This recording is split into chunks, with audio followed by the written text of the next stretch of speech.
સુરતના કાપોદ્રા વિસ્તારમાં રહેતા શાકભાજીની વેપારીની ઓલપાડ ખાતેથી પાણીની કેનાલમાંથી શંકાસ્પદ હાલતમાં લાશ મળી આવતા પરિવારે હત્યાની આશંકા વ્યક્ત કરી છે, જે સાચી પડી છે। શાકભાજીના વેપારીનો સાળો અન્ય યુવતીને ભગાડીને લઈ ગયો હતો, જેથી યુવતીના સંબંધીઓ દુકાને આવી શાકભાજીમાં વેપારીને 24 કલાકની અંદર ઉઠાવી લઈ જવાની ધમકી આપી। ત્યારબાદ અપહરણ કરી સાડા અંગે પૂછપરછ કરવા અંગે मार मारी मौतने घाट उतार्यो। त्यारबाद उलपाडમાં કેનાલમાં ફેંકી દીધો। કાપોદ્રા પોલીસે બેની ધરપકડ કરી છે, વધુ કાર્યવાહી હાથ ધરી છે। ખોડિયાનગરમાં રહેતો પ્રમોદ ચૌધરીની ઓલપાડ ખાતેથી પાણીની કેનાલમાંથી શંકાસ્પદ હાલતમાં લાશ મળી આવી છે, જેની જાણ પરિવારજનોને કાપોદ્રા પોલીસ દ્વારા કરવામાં આવી। જેની જાણ મળતા પરિવાર અને સમાજના લોકો કાપોદ્રા પોલીસ મથકે પહોંચ્યા, જ્યાં મૃતકની પત્ની અને પરિવારના સભ્યોએ ભારે કલ્પાત કર્યો।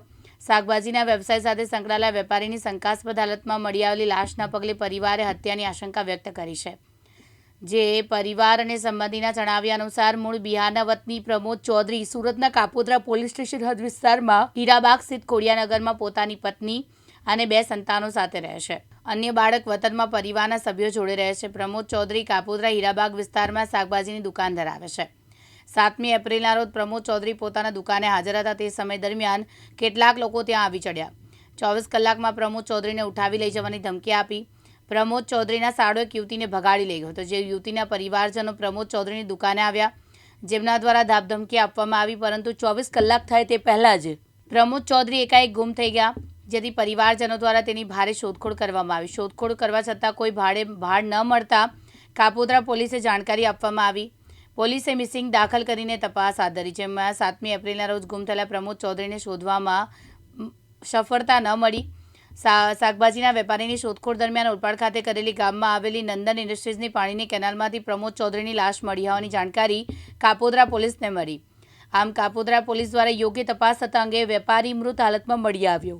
આ ઘટનામાં પરિવારજનોએ વેપારીની હત્યા કરવામાં આવવાની આશંકા વ્યક્ત કરી છે, જે હત્યા યુવતીના પરિવારજનોએ કર્યોના ગંભીર આરોપ કર્યો છે। ગઈ તારીખ 9/4/2025ના રોજ કાપોદ્રા પોલીસ સ્ટેશન ખાતે આરતીબેન વાઇફ ઓફ પ્રમોદભાઈ ચૌધરી પોતાની એક મિસિંગ કમ્પ્લેન લખાવે છે, ગુમ લખાવે છે બપોરના સમયે કે ભાઈ એમના પતિ પ્રમોદભાઈ ચૌધરી કે જેઓ શાકભાજી વેચવાનો ધંધો કરતા હોય, શાકભાજીની લારી ચલાવતા હોય, અને તેઓ ગઈ રાત્રિના 8 વાગ્યાના ઘરે આવેલા નથી અને એનો ફોન પણ લાગતો નથી। એ પ્રકારની એક ગુમ જાણવાજોગ ની જાહેરાત આપતા કાપોદ્રા પોલીસ સ્ટેશન ખાતે એની ગુમ જાણવાજોગ દાખલ કરી, જેની તપાસ હેડ કોન્સ્ટેબલ મહેશભાઈ ચૌધરીનાઓ ચલાવી રહ્યા હતા। એ દરમિયાન આ તપાસ જ્યારે ચાલુ હતી તે દરમિયાન ગઈ તારીખ 14/4/2025ના રોજ બપોરના સમયે કાપોદ્રા પોલીસ સ્ટેશનના સર્વેલન્સ સ્ટાફના માણસોને એવી બાતમી મળે છે કે જે આ વ્યક્તિ જે પ્રમોદભાઈ ગુમ છે, પ્રમોદભાઈ ચૌધરી, એની હત્યા થઈ હોય એવી આશંકા જણાઈ આવેલ હોય।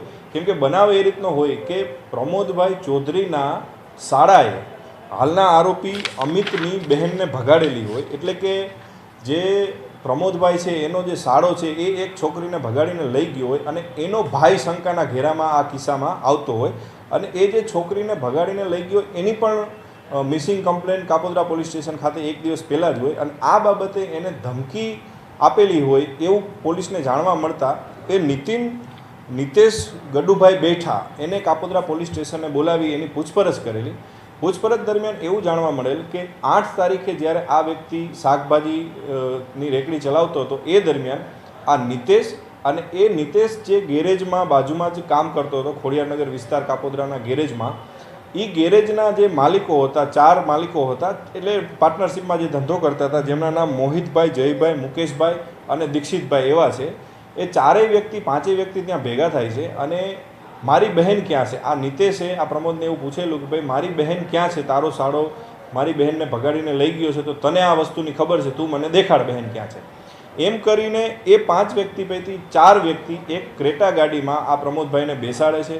બેસાડી અને એની પૂછપરછ કરે છે કે ભાઈ આની બેન જે એમનો સહભાગી હોય ગેરેજમાં, એની બેન ક્યાં છે એ બાબતનું પૂછાણ કરે છે, અને એને ગાડીમાં મારતા મારતા સુરત ગ્રામ્યની હદમાં ક્યાંક લઈ જાય છે, અને ત્યાં આગળ એનું મોત નિપજાવી અને પીપોદરા ખાતે આવેલી કેનાલમાં ફેંકી દે છે। આ પ્રકારની માહિતી પોલીસને ગુપ્ત રીતે મળતા આ નિતેશની પૂછપરછ કરતાં નિતેશે એવું જણાવેલ કે જ્યારે આ 4 વ્યક્તિ એ પ્રમોદભાઈને લઈ જાય છે તેના 2 દિવસ પછી એટલે કે 11 તારીખની આજુબાજુ આ નિતેશને એ 4 આરોપી પૈકી એક આરોપીનો એવો ફોન આવે છે કે ભાઈ ત્યાં ગુમ નોંધ પોલીસ સ્ટેશન દાખલ કરાવેલી છે, તો પોલીસ કઈ રીતના શોધે છે, તું ત્યાંનું વાતાવરણ શું છે એ જાણીને અમને કહે. એટલે નિતેશ એવું કહે છે કે ભાઈ એ જે પ્રમોદભાઈને લઈ ગયા છે અને પાછો મૂકી જાઓ, અહીંયા એનું ફેમિલી રોકકડ કરે છે અને પોલીસ પણ શોધે છે. ત્યારે એ પૈકી એક આરોપી એવી કબૂલાત કરે છે કે ભાઈ આ પ્રમોદને તો મારીને ફેંકી દીધો છે.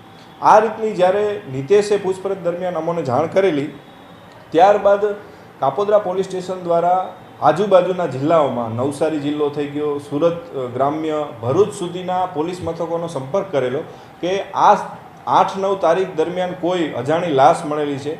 એ પૈકી કોસંબા પોલીસ સ્ટેશન અને ઓલપાડ પોલીસ સ્ટેશન, આ 2 પોલીસ સ્ટેશનમાં આ જ સમય દરમિયાન 2 અજાણી લાશ મળેલી.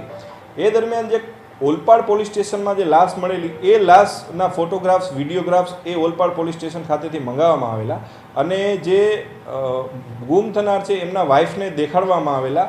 તો એણે કન્ફર્મ કરેલું કે આ જ વ્યક્તિ મારો પતિ છે, જેથી એવું ફલિત થયેલું કે આ જે હત્યાની વાત સામે આવે છે એ હકીકત વસ્તુ છે. ત્યારબાદ આ પૈકીનો એક આરોપી દીક્ષિત, જે પાલીતાણા પાસેના એક ગામમાં રહેતો હોય અને અમારા ડિસ્ટાફના એક પોલીસ હેડ કોન્સ્ટેબલ એ પાલીતાણા રજા દરમિયાન રજામાં હોય, એને જાણ કરતાં એ પાલીતાણા ખાતેથી એ આરોપીને પકડી લીધેલ અને એ આરોપીની પૂછપરછમાં એવું સામે આવેલ કે આ દિવસે 8 તારીખે સાંજે 4 જણા એને ક્રેટા ગાડીમાં લઈ જાય છે. ત્યારબાદ સુરત રૂરલની હદમાં ક્યાંક ફાર્મ હાઉસમાં એને મારવામાં આવે છે અને પીપોદરા પાસે એને મારી નાખી અને કેનાલમાં ફેંકી દેવામાં આવે છે. આમ આ ગુનાનું મિસિંગમાંથી મર્ડરનો ગુનો ડિટેક્ટ કરેલ છે. એ પૈકી 2 આરોપી નિતેશ, જેના હિસાબે આ દરેક વસ્તુ થઈ, અને દીક્ષિત, આ બંનેની ધરપકડ કરવામાં આવેલી છે. ખૂનનો ગુનો, અપહરણનો ગુનો અને કાનાભાઈ મેર, દિવ્યાંગ ન્યૂઝ, સુરત.